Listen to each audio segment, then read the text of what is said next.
Just want to point out, not surprisingly, we're 15 minutes past 7. The Associated Press has called Phil Bredesen as the Democratic nominee for the Senate, and also has called Marsha Blackburn. So, wonder what took so long. And we have a live stream right now. I believe that Phil Bredesen doing things a little bit different.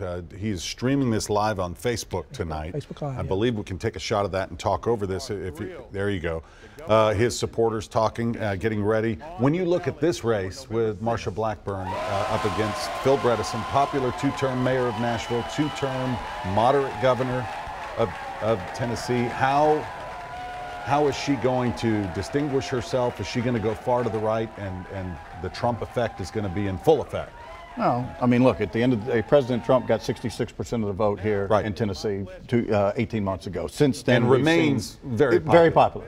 Well, and then the results have helped, by the way. Yeah. The tax cuts, the fact that we've got more people needing, the unemployment rate is low, and everything from the foreign affairs. I think that's what we're going to be focusing on. Certainly, Brett Kavanaugh is going to be on the table in this election. Sure. And I don't know that the Governor Bredesen has answered that question where he's at on the Supreme Court nominee. I think he said he was going to wait. Guys, let's listen in here to Phil Bredesen talking to his supporters. This is live on Facebook.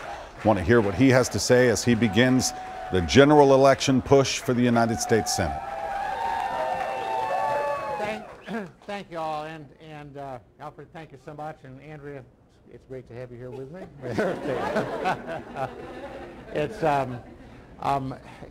this is not someplace I ever thought I'd be again when I left the governor's office here on election night, being on the ballots, and it's a very good feeling.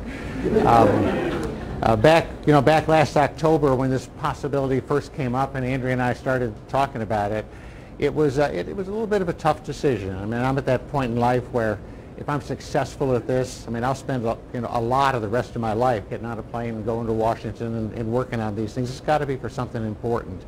But I think when we talked about it, we found that there's still some unfinished business. I mean, I love my country. I believe in it. I believe in the notion of a deliberative process in Washington where you talk about things and argue about things, but then you decide, move forward. And somehow over the last 10, 15 years, we've lost that. We've just turned into a country where everybody stands on opposite sides of the room and shouts at each other. I'd like to be part of the fix for that, to start bringing us back together, to find some solutions, and to do some things together. Since this campaign began, I've been traveling all across the state and meeting with an awful lot of people. It's certainly not just Democrats. We meet with these huge groups of people when I go into different places, and what people want across the board, whether they're super conservative or super liberal or anywhere in between, they all say the same thing. Let's just move things. Let's get some things done. And that's very much the way I tried to operate as governor, and very much what I want to bring to Washington. Tennessee has been a place of... All right, we just had a little snippet of that. Former Governor Phil Bredesen accepting the Democratic nomination as he heads into the fall.